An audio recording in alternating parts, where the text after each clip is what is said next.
Hey everyone, this is Ben, and I'm back with a new video tutorial.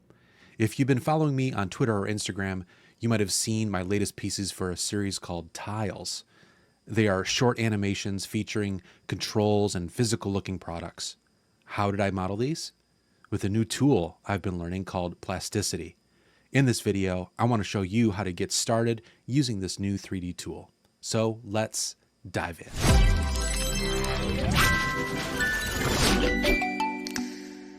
So first off, what is Plasticity? You'll find their website at plasticity.xyz. And they've been marketing themselves as CAD for artists. But I've been thinking of it as a hard surface modeling tool that you can easily include in your workflow. They have some nice overview videos on their website if you want to give them a look. There's also a free trial for Windows, Mac, and Linux. And the pricing is pretty good too. So yeah, that 30-day trial. I ended up buying the Indie license myself. I've been getting a lot of good use out of it. I've used it in both some paid projects for my full-time work, as well as the Tiles series. And I think it's going to be a great tool that I have in my workflow going forward. And I'm sure you will too. So let's get into the software now. So this is what Plasticity looks like when you first open it up. Once you get past all the authentication and activation of your license and all that, yada, yada. So as you can see, very simple, very clean UI. There's no 4-up view that you might be used to in something like Cinema 4D or Blender, but it does have all of the trappings of a 3D modeling tool. In the upper right-hand corner, you can kind of see that you can click and on these different colored X, Y, and Z buttons, and it switches to the correct view. And if you were to switch or hold your mouse button, the middle mouse button, and drag, it rotates the view again. So very easy to move around. Since you're really only working on one object at a time, having the center of the view is really handy. You can get pretty complex with your models though, so make sure to name your layers, etc. as you go. On the right-hand side, you have all of your controls. And if you hover over them, the ones with hotkeys will show you what they are. By and large, I've been clicking on these myself. Some of the things to know is like some of them have hidden options like within each one of them.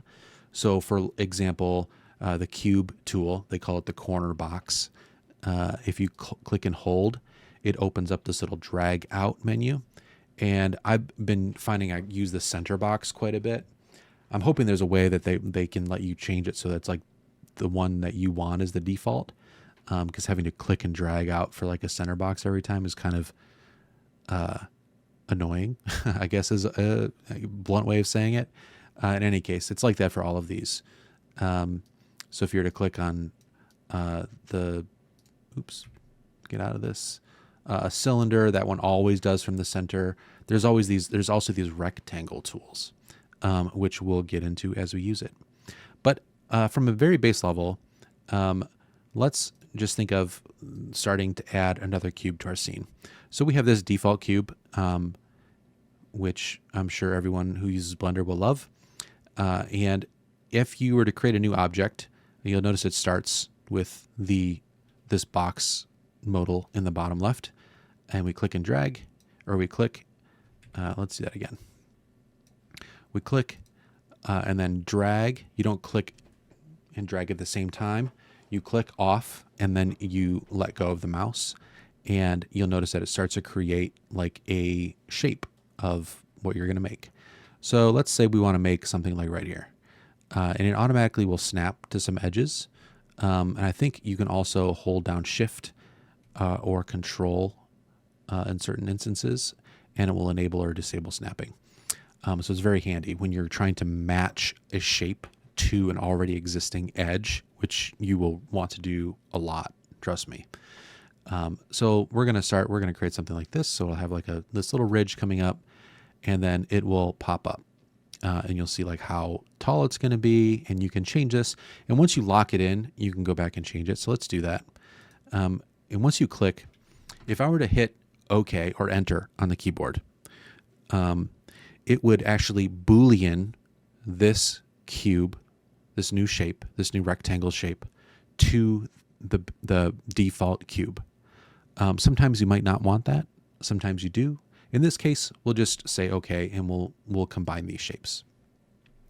So now these shapes are combined, and you don't see any like really complex geometry lines, no matter which way you like it. It shows where the objects meet, and that's really all you need to know. One kind of cool thing is you'll notice that you can also see, let's zoom in a little bit.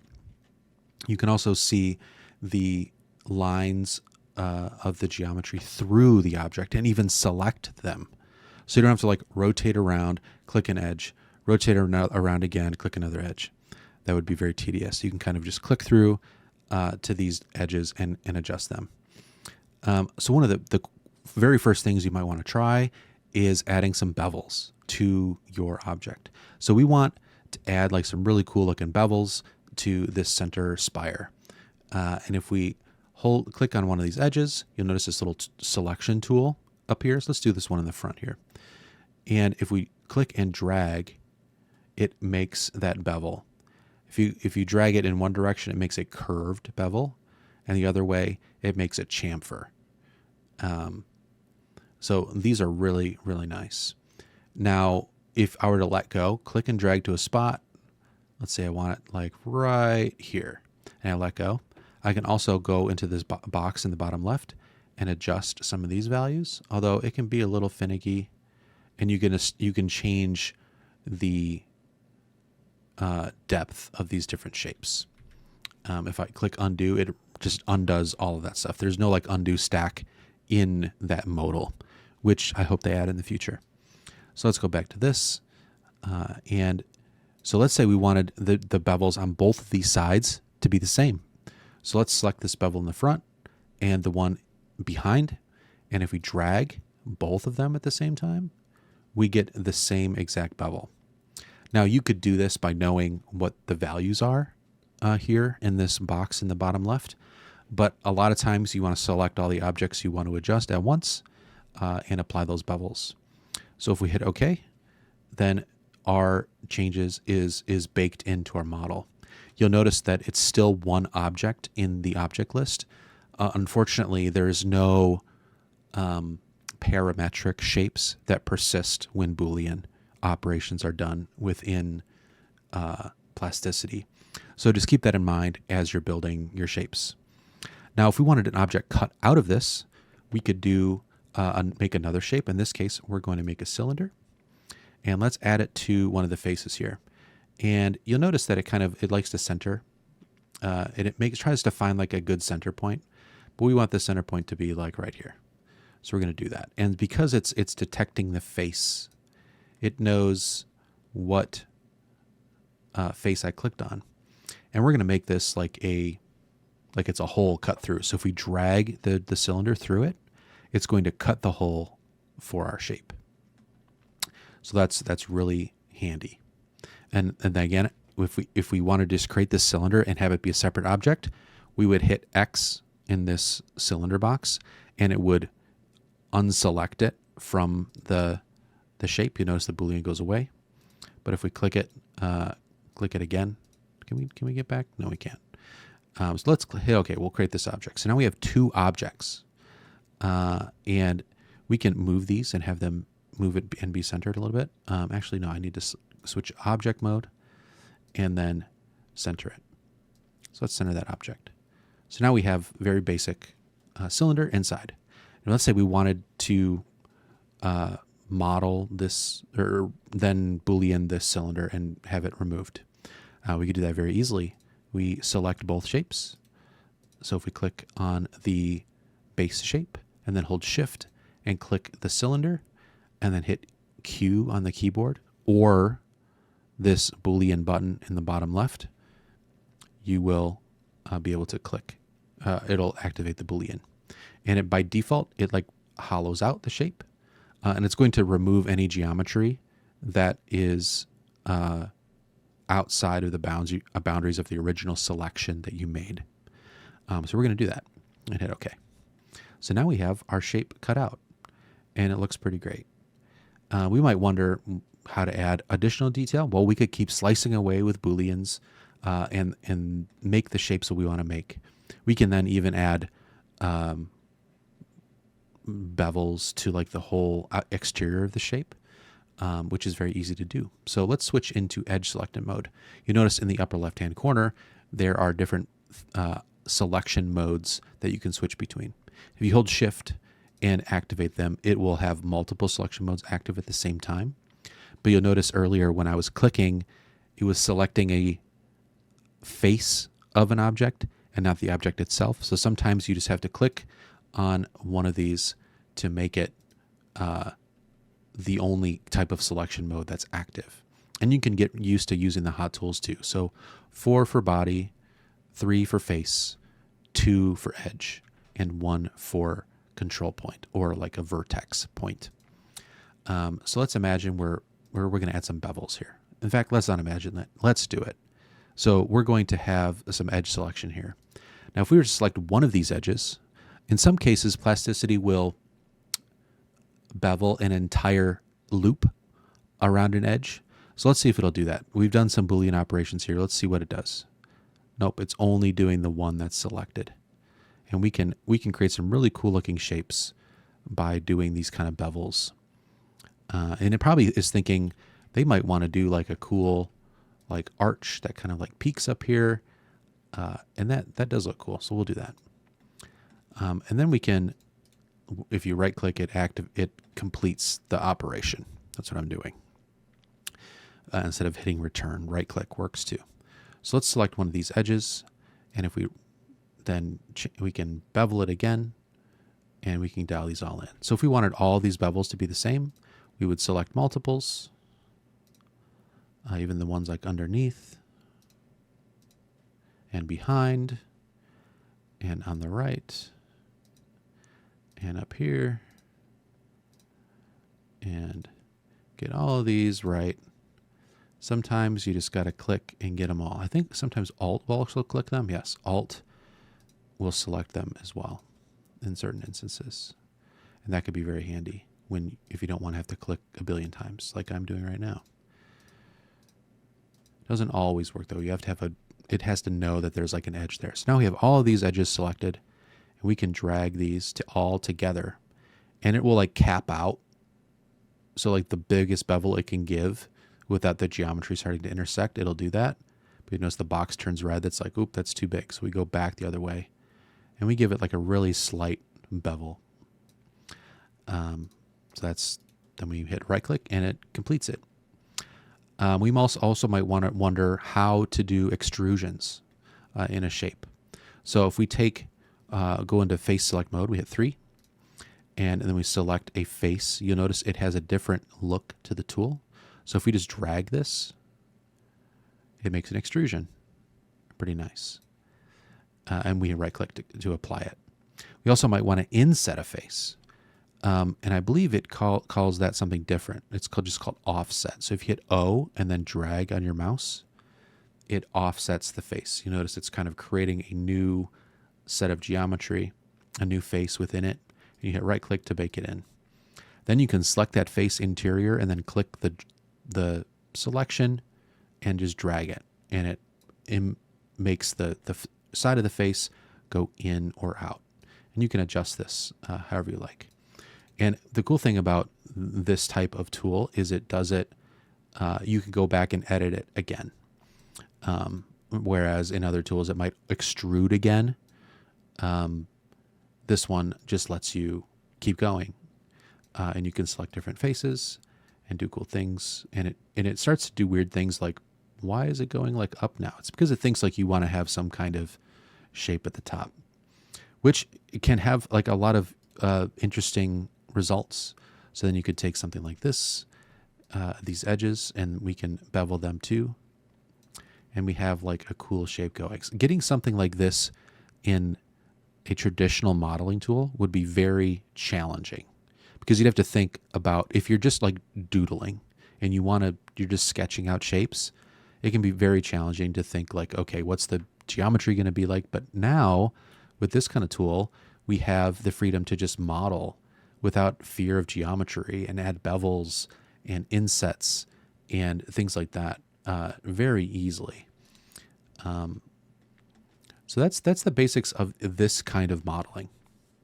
Now you might wonder how to do something like a tube, for example. There's a tube tool that's built in here.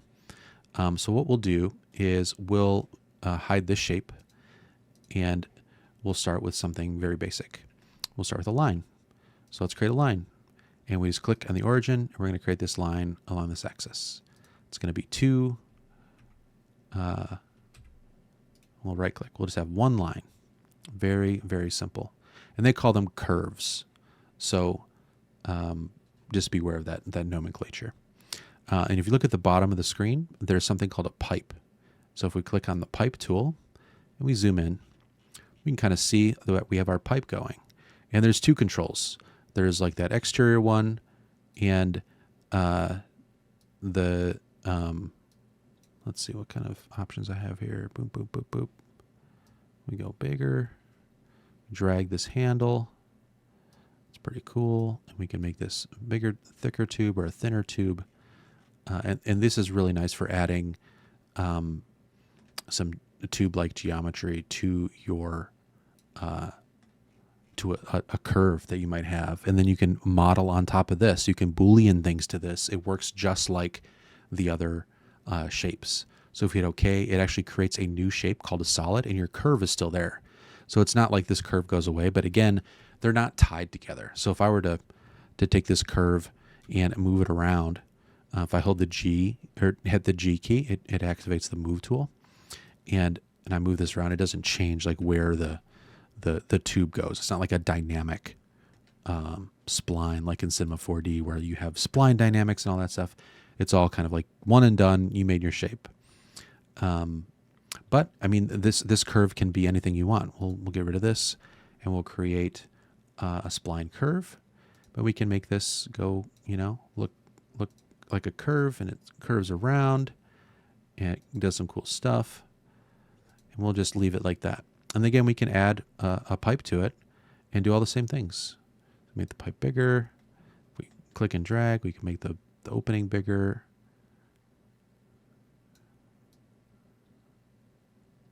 And I think there's like a maximum size that'll let you do compared, like depending on how big your, how close your spline gets to each other. It doesn't like to create like intersecting geometry. All right, so that's the curves and pipes and things like that. So we'll turn that off. Next are these things, the other flat shapes. Think of these like a circle object or a rectangle object or a polygon object in Cinema 4D. And they can drive the creation of shapes as well. So let's create something like that. We'll create a center rectangle. So this is the rectangle tool, and you can drag this, and you'll get something, just a flat rectangle. You hit it right, and now we have this rectangle. Now from here, if we go into face select and click on the curve,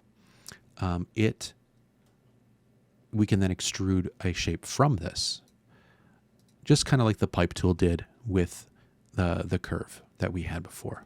And this, again, we can use this to draw a plane on an object. It's also helpful for creating other objects from a particular point in the scene that you're building. So very handy to do. And it works the same for like the regular polygon tool. And there's also a circle tool. So it works the same way for creating cylinders. So let's create something a little bit more simple. So one of the very first things I made in Plasticity was a little knob that had that you could turn, or that I then animated in Cinema 4D. But let's just make the basics of that, and we'll start with this plane, and we'll extrude it up because we want to have that plane start on a base. So that's looking good. We can leave that. We can turn off our curve, and we'll call this our base. Next, I created a cylinder. Again, very simple. Started from the center, and I went up from there. So something around there feels about right. And I wanted to Boolean this from on the shape. So we're going to do that. And right now it looks kind of like just very basic, but then I went into the edge selection and I made, like, I beveled the side of the shape into the surface of this base plate. So now we have the startings of something that we can use for an animation. So we right click, we bake that in. And the next I wanted to add that little divot that was on the top of the button, kind of like that little, like you put your finger on it and it's a spot to turn the knob. So we'll do that with another Boolean operation. We're going to use a sphere, and we're going to take this sphere and we're going to create it right from the middle here. We don't want it to be too big, but you'll notice, let's not make this part of the object, that when we switch into one of our side views, that it would be way too deep for this size. So if we select this, we'll go into object select mode for object select, hit G for move. We'll pull this up so it's only intersecting just a little bit. And we want to scale it up. So if we hit S on the keyboard, it switches to the scale tool and it'll grow a bit. Now we'll have a much shallower circle when we move it out. So we'll hit G on the keyboard again and move this up on the vertical axis there, the Z axis. So now we have it, it's very shallow, but it'll still be circular. So we move up here, we can kind of see like where it's at. I don't want it necessarily at the center, so let's move it to the side. We want to inset a little bit from the side. And that is looking good for me. So I'll go back up to the top, and I select, hit right click to apply my changes, and click on the base, click on the cylinder, and hit Q. And it cuts out the base from the cylinder, or the sphere from the base. Now we have our cut in the top of our little knob, our basic knob. And this one, we might want to add some additional detail, because like a very hard edge on the top, nothing is ever perfectly hard edged, but you want it to have like just enough softness so that it catches light and has like a cool highlight on it when we're lighting it later. So we'll do something like 0.005, and that's looking good. It's very, very subtle bevel, but that's looking good. And we can do the same thing over here. We can make a very subtle bevel. Don't want it to be that much at all, because we still want this to catch some light and not smooth out too much. All right, so that's looking good. We can zoom in. It might look like there's not that much geometry here, but you'll see what happens when we get ready for export. So one thing to keep in mind is when I had this done in Cinema, I wanted like an inset line on here, and it's kind of tough in Plasticity to create like a seam in existing geometry. There might be a way to do it. I need to look into that. But the way I was doing it, because if you try to do an offset, you can do one out from where you were at, and we could do that. Like let's just do that this way. If we hit O on the keyboard and then drag out a little bit of a seam, and then hit right click, and then we go into face select, and we look at this, and we select it. We just drag it down. See how it moves everything? That's not really what we want. We want it all to be separate. But now we have our geometry there for when we go into Cinema, and we can actually transform it the way we want it to do. And we could do this a number of ways. Like we could Boolean out things so that it punches a hole in the object. I kind of wanted it to have a seam. So we'll do that when I move this over to Cinema. So now we have our very basic knob shape, and we can get it ready for export. So how do we do that?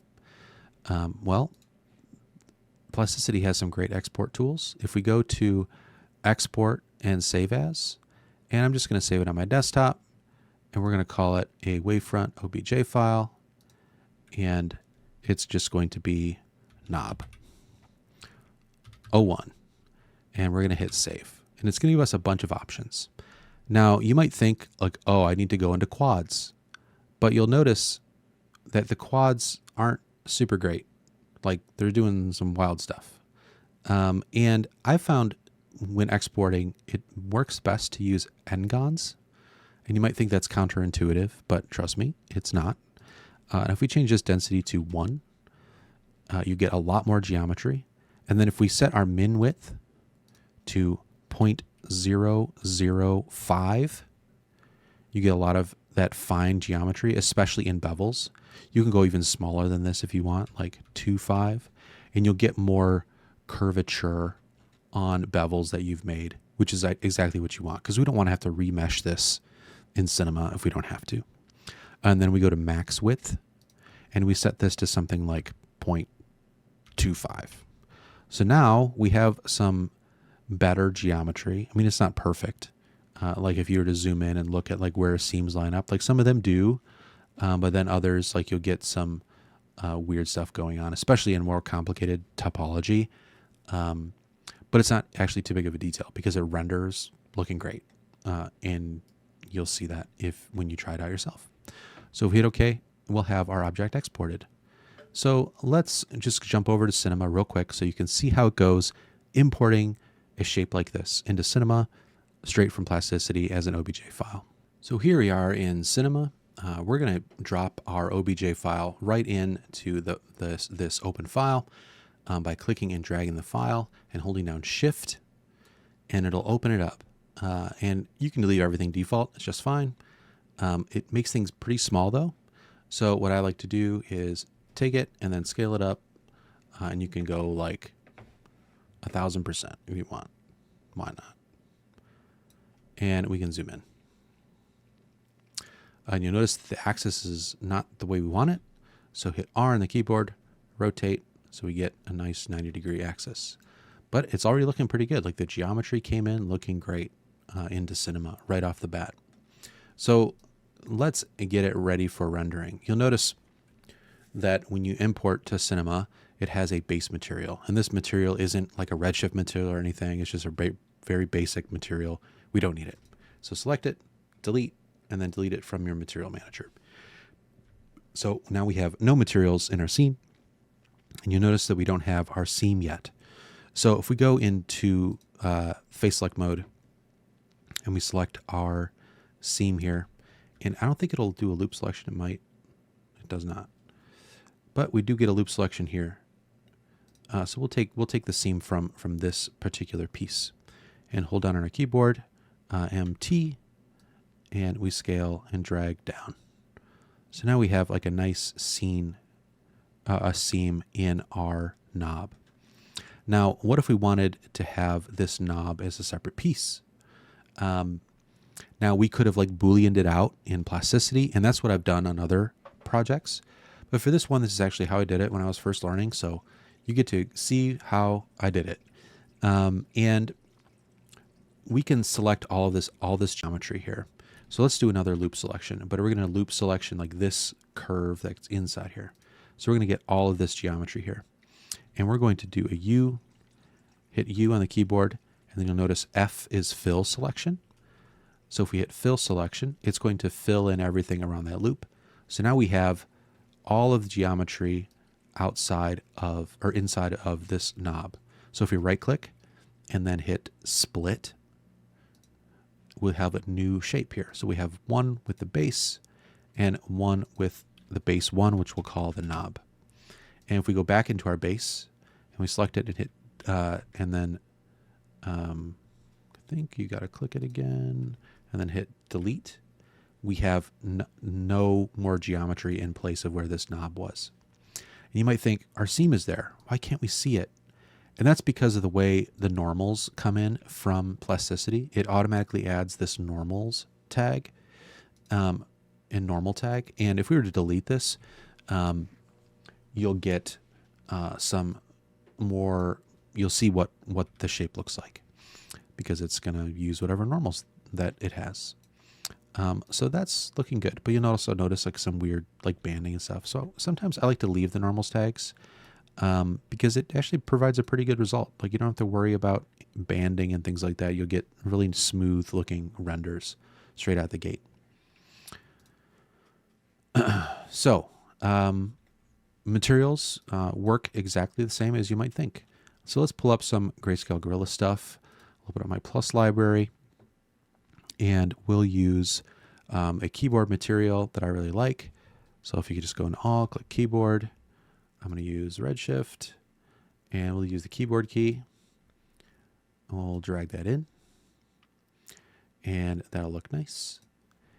And now all we have to do is drag this onto both of our objects. And since we don't have anything in this scene yet for lighting, we're going to create a very basic lighting environment using everybody's favorite HDRI, the Creative Office. So I'm going to create a quick dome light using HDRI Link Plus, which is another Grayscale Gorilla plugin. And we're going to get the Creative Office in there because I have the tag selected. It'll automatically add this to the scene for lighting. And I'm going to go in here, and we'll see the brightness may need to be turned up but just a little bit. So now let's see what this looks like. Activate our render view, and you'll notice that the materials look wild. Like they're so bad, like when you first apply them. And that's because for some reason, these particular imports all default to a spherical projection for the material. So what I like to do is just switch to cubic, and we can do that for both the knob and the base. And you notice it's way overscaled. So we definitely don't want that. So we're going to go into both of them with the cubic selection, and we're going to scale it down to something like 15, which you get a much more like refined look. And we might even go lower than that, like 10. Because you don't necessarily want to see all the individual grains of plastic, but you want to get the sense that that there's some texture to the material. One cool thing about these materials is they work great. Since the base is basically just a solid color, we can drag in a new color absolute node, and we can drag it right into the diffuse. And if we change our color to something lighter, we get like a nice white color, and that's looking good. But we might also want to bevel the edge of our knob a little bit because we want this knob to have like a nice, looks natural, so it doesn't have to get this hard edge. So if we go into our object selection, and then we select our edges, we can apply bevel, MW, oops, wrong one, MUL, MS. Sometimes you switch in between tools and you forget what the hotkeys are. All right. I'm going to add some subdivisions to that, not too many. So now we have we can see we have a little bit more natural looking geometry. If we were to do the same on our other object, it might glitch out because the geometry kind of sucks for this. So let's see what happens. MS. That's actually pretty good. All right. So now we have some good looking objects. All right. So let's get the camera in a good position. I like to start with a very basic camera, get it in there, reset the position. And you also notice that because our stuff is still really tiny, our camera is gigantic as well. So if we go into our coordinates and we change this to 0.4, 0.4, 0.4, we'll have a more realistic size to the camera object, the way it looks. All right, so we're going to move it along this axis, and we're going to point it at the stuff in our scene. And to do that, we can set up a null. So we're going to call this cam target, and then we're going to add a target tag to our camera. Animation target tag. We're going to drag our cam target into that. So now if we move our camera here, we'll zoom out so we can see what's happening.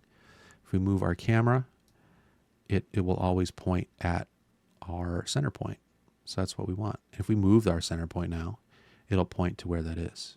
This is really handy for like doing depth of field or making sure like a shot is centered, because you always want it to like be pointing at a specific spot.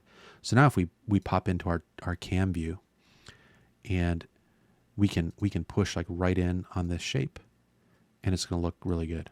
And we might notice that it's very like distorted kind of lens because we're so close up. So we can change our lens to something like a 300 millimeter lens, and then we can pull back on this shot so that we have less of a difference in the perspective lines. So that's looking good. We might notice too that the shape of our geometry here is not ideal. Like it's not extending out into the distance like we might like. And that's very easy to tweak. All you need to do is go into your base, and we're going to pop into a different view here. We're going to call this perspective. We're going to select a perspective view in this other viewport. I'll just do a quick shading and hit O on our keyboard center. We'll select our perimeter in the face select. And then we're going to, I believe I can just transform, and it's fine. Yeah. So if you just scale it up and push it out, you don't have to worry about UVs or anything like that. I'm noticing like the camera isn't positioned exactly the way I want it, so we can tweak that. Another easy way to do this is by putting the camera inside of the target null and then just rotating that, because then it'll always point to where you want it. And then you can tilt that camera. You can pull it down now in another view so that it's always kind of pointing at the spot you want it to be pointing at. We can adjust where the position is so it stays centered in our frame here. Still looking a little bit low. So let's get it dialed in. Get it? Because it's a dial. Okay, enough with that. So we can close the gap between like this little valley that we have going on here, and by making our knob a little bit bigger. So if you select it, it's still, the vertex center is going to be right at the middle. So if we just take the whole thing and scale it up, we can bring that edge like really close to where the seam is. So we get like a really fine seam. That's what you want. So that's looking good. So all I did was import our shape. We got it in there. It's lit nicely. It has a material on it. You can animate this knob now. So if you were to spin this knob, it'll spin the whole thing. The whole piece of geometry will spin very nicely. And you're ready to go. So it's very easy to get started with Plasticity and bring things into another 3D program like Cinema, like I showed you here. So if you like this video, please subscribe and like, and tell your friends. I appreciate you watching the video, taking the time to. Have a great day.